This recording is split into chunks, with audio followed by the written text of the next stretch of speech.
Olá pessoal, bom dia. Estamos aqui para mais uma aula, agora no nosso bloco de física, certo? Espero que vocês estejam bem, né? E para essa aula de hoje a gente vai falar um pouquinho sobre o magnetismo.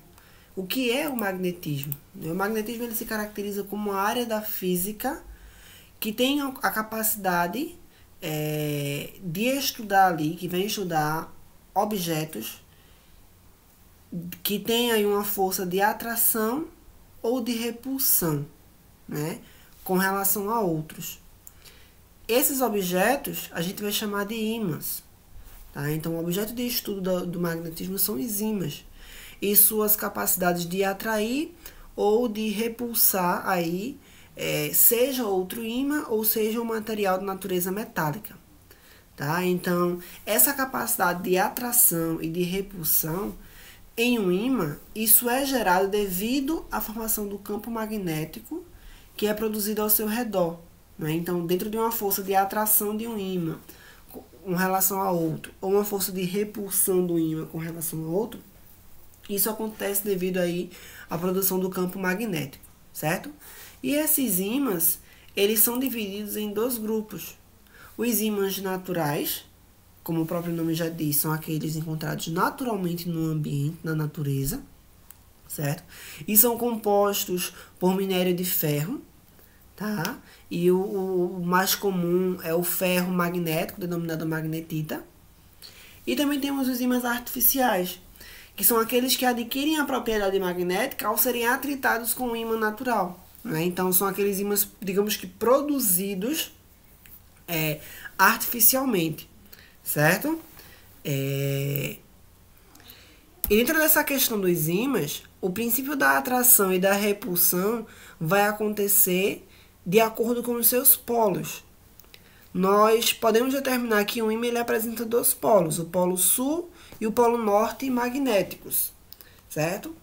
Quando os polos eles são iguais, a força que é gerada dentro do campo magnético é uma força de repulsão. Né? Ou seja, quando eu tenho dois ímãs e eu estou aproximando os polo sul com polo sul, o polo norte com polo norte, isso vai fazer com que os ímãs se afastem. Diferentemente de quando eu tenho aí polos diferentes.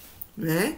Eu tenho um ímã com o polo norte e o outro apontando para o polo sul de um outro ímã, né? A força gerada no campo magnético vai ser uma força de atração, certo? Então, é aquela história de que os opostos se atraem, né? Polos diferentes, polos opostos vão se atrair e os polos iguais vão se repelir, certo? Ainda falando especificamente sobre os ímãs, nós temos um princípio dentro do magnetismo que é o princípio da inseparabilidade dos ímãs.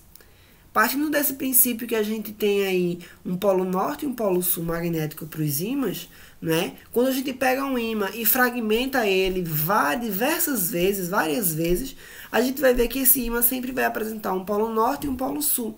É o que a imagem aí busca retratar. Eu tenho um ímã maior fragmentado em dois menores. O ímã maior tinha o polo norte e o polo sul. Os dois menores continuam tendo norte e sul também.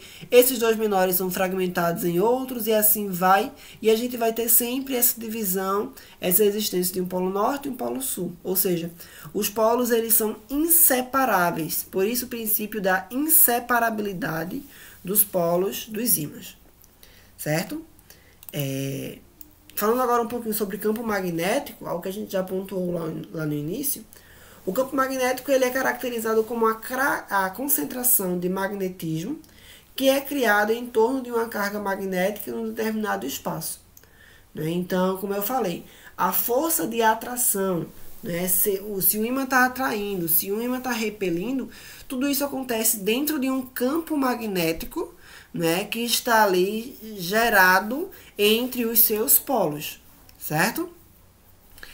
E esse campo magnético ele é muito importante, né? A Terra ela apresenta um campo magnético que vem proteger até mesmo nós, né, da radiação solar.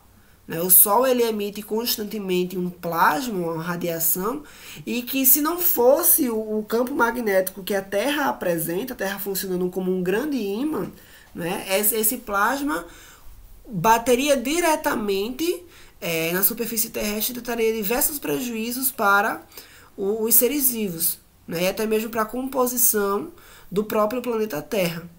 Né? Então, é o que a gente consegue observar aí na imagem. Né? Então, a representação do campo magnético faz com que o plasma ele acabe sendo desviado, certo? Da superfície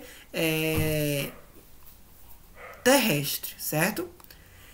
E partindo aí para os instrumentos associados ao magnetismo, que são as bússolas, embora pouco utilizadas hoje, né, porque os GPS acabam nos dando uma precisão, uma rapidez maior em relação à localização, mas a bússola por muito tempo, né, foi o único instrumento aí de localização e de extrema eficiência, né, para a época, que as pessoas utilizavam para se orientar, digamos assim, no tempo, né, no espaço especificamente.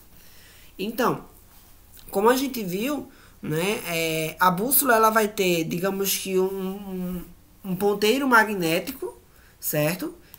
Que sempre vai estar apontando para o norte, tá? O norte magnético. E a bússola ela vai ter lá o norte, o sul, o leste e o oeste, né? E noroeste, centro-oeste, enfim. Então, quando a gente compara como é que isso funciona com relação ao planeta Terra, né? A gente sabe que o planeta Terra ele tem um polo norte e um polo sul geográfico, certo? Só que a gente também vai considerar um polo norte e um polo sul magnético para o planeta Terra. Então, se o polo norte geográfico, ele vai corresponder ao polo sul magnético. Por quê? Para a bússola isso, tá? Porque aqui na bússola a gente viu que vai estar sempre apontando para o norte magnético, né? Como a imagem mostra. Então, se eu tenho um norte aqui, vai estar sendo atraído pelo sul magnético, que na realidade é um norte geográfico. Né? Então, vai ser o inverso. E quando eu acabo virando essa bússola para o outro lado, o ponteiro ele vai se afastando, porque eu vou aproximando o ponteiro norte magnético da bússola para o norte magnético da Terra, que está lá no sul. Né? Isso vai fazendo o ponteiro rodar dentro da minha estrutura, dentro do meu objeto da bússola. Tá? Então, o planeta Terra ele funciona como um grande imã, e os instrumentos aí, essa bússola, né, eles funcionam com relação a esses polos magnéticos e geográficos que o planeta Terra ele apresenta, certo? Bem, pessoal, para a aula de hoje, né, seria sobre isso, sobre magnetismo. Né? O que é o magnetismo, qual é o objeto de estudo, os princípios de atração e repulsão e os princípios de inseparabilidade dos ímãs. Né? E a Terra funcionando como um grande ímã aí, tá? Então, espero que vocês tenham compreendido tudo direitinho. Caso não, é só entrar em contato que a gente está aí disponível para sanar essas possíveis dúvidas que vocês venham a ter, tá? Então, tchau, tchau e se cuidem. Um forte abraço.